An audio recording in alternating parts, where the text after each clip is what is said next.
So it's great to be with you again today. I have been inviting people to come to church for the last, I don't know, 20 years. I don't know how long it's been, right? And some people go, yeah, man, I'm all in. It's awesome. I'd love to come. I'd love to check it out. I like contemporary music. I like traditional music. What are the ministries you've got? I'd like to be a part of it. I like to get into helping others. I'd like to work in a food pantry. I mean, there's all kinds of people who say yes. But then there's all kinds of people who say no as well. And I started to think about that over the last couple days, and because I want people to come, I want them to be a part of it. And the main reasons people come is because they want to be involved. The main reasons why people don't come is Christians. Right? How come you don't want to come? Well, you know what? I was a part of a church once, and the people, they were kind of gossipy. They talked about you behind your back. They were hypocritical. They would condemn you and judge you for the way you lived your life, and then they would point at you and talk about you. And I don't need that. And then other people have said to me, well, I come in there and they say one thing and they do another, and I don't really feel like it's helping, and I don't want to be a part of that.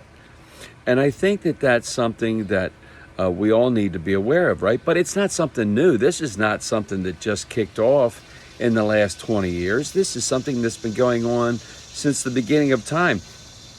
Paul was the greatest missionary ever. He took the good news everywhere, started churches everywhere, and he wrote 2/3 of the New Testament.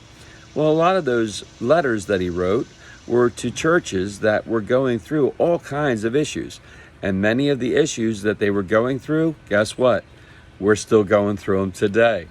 And Paul's like, listen, man, don't look at each other and say, I'm coming to this church because I want to be involved in this area. I want to be hanging out with these people. I want to do this. I want to do that.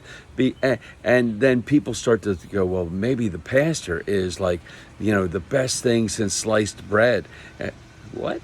Anyway, and they start to put pastors or youth leaders or choir directors up on pedestals, and then those people sometimes mess up, and really it blows up a church, it blows up a youth group, it blows up families' lives, because they're not looking at the right thing.